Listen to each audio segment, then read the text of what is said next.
Hello সবাইকে, কেমন আছো সবাই? আমি তো খুব ভালো আছি। আমার নতুন একটি ব্লগে আপনাদের অনেক অনেক স্বাগত। দিনটি ছিল 23শে মার্চ রবিবার। মামা মামি এসেছে বলে তাদের নিয়ে একটু ঘুরতে বেরিয়েছিলাম। তো গিয়েছিলাম বেঙ্গল সাফারি। যারা যারা শিলিগুড়িতে থাকো তারা অবশ্যই গিয়েছো, সবাই চেনো জায়গাটিকে। এরপর চলে আসলাম আমরা বেঙ্গল সাফারি।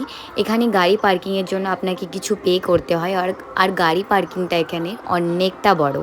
তো এরপর আমরা ভিতরে চলে আসলাম। আজকে সানডে হয়তো বলে এখানটায় প্রচণ্ড ভিড় ছিল। টিকিটের লাইনটা অনেক বড় ছিল। এটা পুরো বেঙ্গল সাফারির ম্যাপটি। তো সবার ফার্স্টে আমরা চলে গেছিলাম প্রজাপতি দেখতে, যেখানে কি না এখানে বাস একটি প্রজাপতি দেখার পর আমরা চলে গেলাম ক্রোকোডাইলস দেখতে, মানে কুমির দেখতে।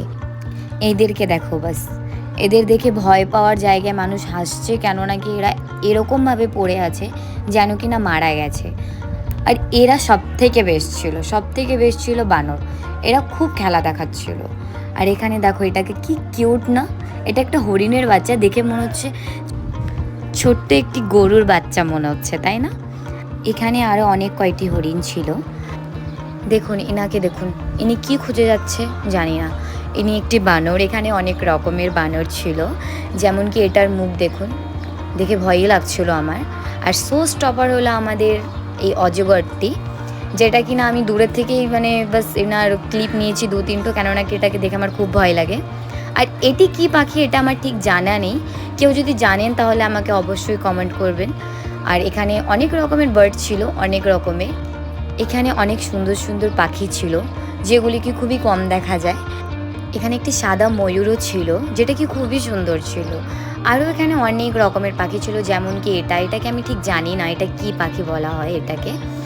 তো বেসিক্যালি বেঙ্গল সাফারি 5টার দিকে বন্ধ হয়ে যায়, বিকেল 5টার থেকে বন্ধ হয়ে যায়। তো আমরা খুব লেট করে গিয়েছিলাম বলে আমরা সেরকম কোনো কিছু দেখতে পারিনি। আপনারা যদি বেঙ্গল সাফারি যান তো অবশ্যই হাতে একটু টাইম নিয়ে যাবেন, কেননা কি এখানে দেখার মতন অনেক কিছু আছে, বাঘ ভাল্লুক অনেক কিছু আছে। তো আমরা সেরকম কোনো কিছু দেখতে পারিনি। তো আমরা বাড়ি চলে এসেছি। আর এটি আমার ফার্স্ট ব্লগ ছিল, কেমন লেগেছে অবশ্যই কমেন্ট করে